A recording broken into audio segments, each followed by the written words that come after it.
I thought there were two kind of evenly matched sides going into the game because I think both have got the problems. But I've said all along, Chelsea's back line, no David Luiz now, who we're not always his biggest fan, but he's an experienced player. He's won medals. He's managed to get them over the line.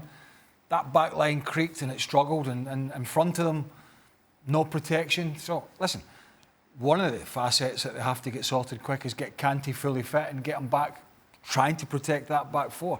So, some decent stuff going forward early on from Chelsea, and then just completely got taken apart in the second half. Everything you boys had highlighted as their problem going into the start of the season was revealed in that 90-minute window, really, wasn't it? Yeah, well, the first thing we all picked on is, how are they going to score a goal? And after this game, we're still asking, how are they going to score a goal? Because as good and as tidy and exciting as they were in the middle of the field going forward, when they got to the final third, let's be honest, they didn't look like scoring.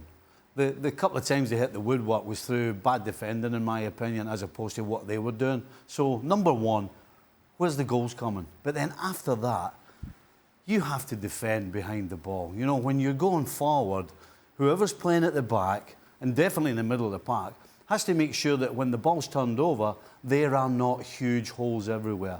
And if you're going to play against Manchester United and leave huge holes with the pace that they've got going forward, then guess what's going to happen? And it did.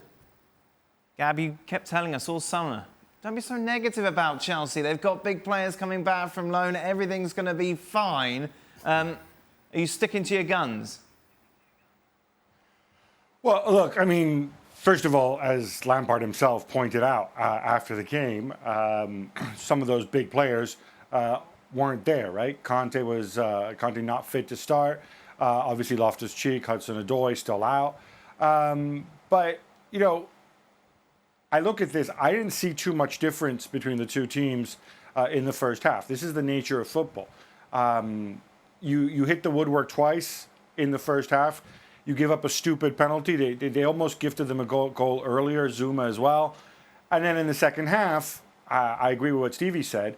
They're too ragged and they didn't defend well and they were exposed on the counterattack. But interestingly, two of the second and third goal, those were individual mistakes, not by a youngster, but by Azpilicueta, who we're used to saying is one of their best defenders. Things will improve, I think, when Rudiger comes back. But yeah, there's obviously a lot of work to do. I don't think there's any surprise. I mean, all right, okay. The scoreline's a surprise. Sorry, I just meant in a generalisation. The scoreline is extremely disappointing if you're a Chelsea fan or Frank Lampard or a player, because you've kind of buckled in that second half, and as Gab said, people made mistakes. But I think when you look at it, when we looked at it on Friday and we put the teams up, both teams, to be fair, were like, wow. And, I think United were just the team that took more of an advantage of it, with a bit more quality. And I'm not going to slaughter young players. But Tammy Abrahams he's been out on loan a couple of times, last year at Villa. And maybe that's the way Frank Lampard's going to go, Mason Mount as well, and maybe one or two others. But it's just going to make for a tough season.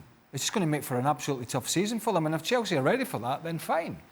But because there's going to be a lot of blood spilled along the season for them. There's going to be a lot of pain, I think. And I said on Friday's show, people are going to go at these teams, and I include Man United in that.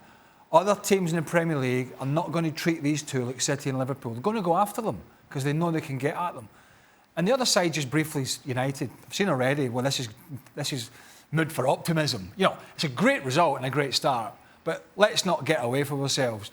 They've beaten a Chelsea side that were pretty poor, but this United side are again average by their standards.